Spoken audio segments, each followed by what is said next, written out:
ঐক্যবদ্ধ নির্ভীক জবিয়ান প্যানেলের পক্ষ থেকে আপনাদেরকে শুভেচ্ছা ও স্বাগতম। আপনারা জানেন যে আমাদের দীর্ঘদিন পরে বিশ্ববিদ্যালয়ে প্রথমবারের মতো যক্ষু নির্বাচন হতে যাচ্ছে। সেই নির্বাচনে আমরা আমাদের যে আশা আকাঙ্ক্ষা, এই নির্বাচন স্বচ্ছ, নিরপেক্ষ এবং সুষ্ঠু অংশগ্রহণমূলক একটা নির্বাচন হবে, সেই লক্ষ্যেই আমরা কাজ করে আসছি এবং আমরা প্রশাসনকে অনুরোধ জানাচ্ছি। কিন্তু সকালবেলা আজকে যখন আমরা ভোট কেন্দ্রে প্রবেশ করি, ক্যাম্পাসে প্রবেশ করি, তার কিছুক্ষণ পরেই দেখতে পাই যে একটা নির্দিষ্ট প্যানেলের যে টোকেন নাম্বার ফোল্ডিং, যেখানে প্রত্যেক প্রার্থীর ব্যালট নম্বর আছে, এই ব্যালট নম্বর ভিতরে ঢুকছে। অথচ নির্বাচন কমিশন থেকে স্পষ্টভাবে বলা ছিল যে কোনো প্যানেল বা কোনো প্রার্থীর টোকেন নাম্বার ক্যাম্পাসের ভিতরে ঢুকবে না। আমরা যখন সকালে এটা দেখতে পাই, একাধিক মানুষের কাছে বা একাধিকজন দিচ্ছে, তখন আমরা, এবং এমনকি আপনাদেরকে বলে রাখি, এটা ভোট কেন্দ্র, একদম যেখানে ভোট দেয় সেখানেও একটা নির্দিষ্ট প্যানেলের এই টোকেনটা চলে গেছে।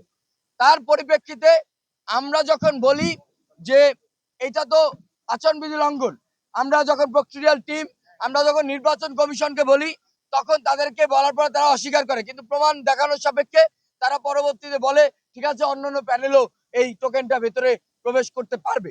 তারই ধারাবাহিকতায় পরবর্তীতে আমরা আমাদের প্যানেলের যে টোকেনটা, সেই টোকেনটা আমরা ভিতরে আমাদের প্রবেশ করাই।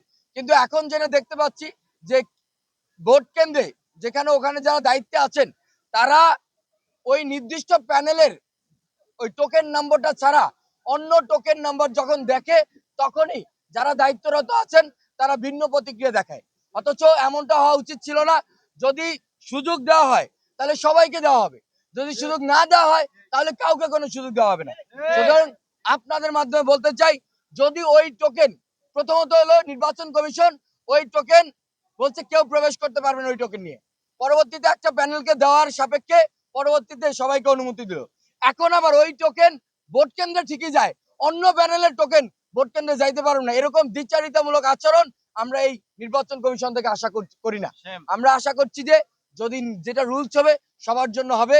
যদি ভোট কেন্দ্রে ওই টোকেন নাম্বারটা নেওয়া আপনারা অনুমতি দিয়ে থাকেন, তাহলে অনতিবিলম্বে প্রত্যেক প্যানেল এবং প্রত্যেক প্রার্থীর টোকেন নাম্বারটা যাতে তারা ভোট কেন্দ্রে নিতে পারে। আর যদি না নিতে পারে তাহলে কোনো প্যানেল প্রার্থীর টোকেন নাম্বার ভেতরে নিতে পারবে না। স্ট্রিক্টলি আপনারা এটা বলে দিবেন।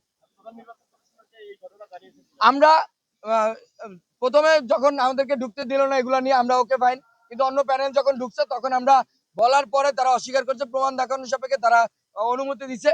কিন্তু এই বিষয়টা যে ভোট কেন্দ্রে অন্য একটা, আমাদের কাছে প্রমাণও আছে যে একটা প্যানেলের ভোট কেন্দ্রের টোকেন নাম্বার আছে, কিন্তু ওখানে যারা দায়িত্বরত আছেন, যারা শৃঙ্খলা রক্ষায় আছেন, তারা অন্য প্যানেলের কোন টোকেন নিতে দিচ্ছেন না, চেক করে রেখে দিচ্ছেন শুধুমাত্র একটা নির্দিষ্ট প্যানেলের টোকেন ছাড়া।